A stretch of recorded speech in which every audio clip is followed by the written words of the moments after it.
আসসালামু আলাইকুম। আশা করি সবাই ভালো আছেন। আলহামদুলিল্লাহ আমরাও ভালো আছি। তো আজকে আপনাদের সাথে শেয়ার করব আমি যেভাবে ইলিশ মাছটা ভেজে খাই। ইলিশ মাছের তেল রেখে দেব। তো এই হচ্ছে 2 পিস মাছ নিলাম ছেলের জন্য, ছেলের আমার জন্য এখন, আর হচ্ছে মাছের ডিমটা। তো আমার ছেলে মাছের ডিম দেখে বললাম ও ভেজে দাও, তার জন্য ভেজে নেব। আর হচ্ছে দেখেন দেশের থেকে দুধ পাঠাচ্ছিল, দুধটা কত সুন্দর গাঢ়, বেশ অনেক পানিও আছে, তারপরে সুন্দর। আর একটু দুধ জাল দিয়ে দিচ্ছি।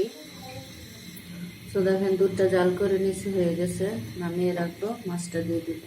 তো দেখেন তেলটা গরম হয়ে গেছে, মাছ দিয়ে দিব।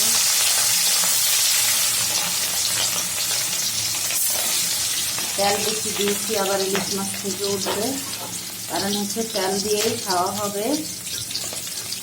আমার মতো কে কি ইলিশ মাছ ভাজলে ইলিশ মাছের ভাজার তেল সাথে নিয়ে ভাত খান, কমেন্টে জানাবেন। এটা আমার কাছে অনেক ভালো লাগে। ইলিশ মাছের তেল, ইলিশ মাছ ভাজা, শুকনো মরিচ, সাথে অন্য তরকারি তো থাকতেই, কিন্তু এটা আমার কাছে অনেক ভালো লাগে।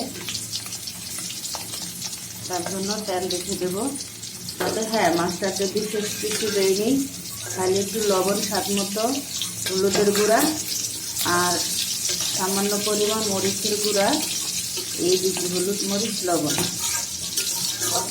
কারণ ইলিশ মাছ ভাজলে অন্য কিছু দিলে ভাজা টেস্টটা চলে যায়, ইলিশ মাছের ঘ্রাণটা থাকে না, তার জন্য কিছুই দিইনি। আর মাছগুলো হয়ে আসছে, সাথে একটু পেঁয়াজ, একটু কাঁচামরিচ সাথে ভেজে নেব।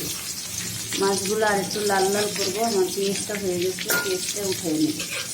মাছটা আর একটু লাল করবো, ডিমটা উঠিয়ে নেব। মাছের ডিমটা হয়ে গেছে, হ্যাঁ ডিমটা উঠিয়ে নিচ্ছি, পেঁয়াজ মরিচটা উঠিয়ে নিচ্ছি, এখন মাছটা উঠিয়ে নিব, হয়ে গেছে। তো দেখেন আমি মাছটা উঠিয়ে নিলাম, তেলগুলো উঠিয়ে নিচ্ছি। এরকম করে কে কে খান আমাকে কমেন্টে জানাবেন। আমার ভিডিওটা ভালো লাগে চ্যানেলটা সাবস্ক্রাইব করে পাশে থাকবেন। আল্লাহ হাফেজ।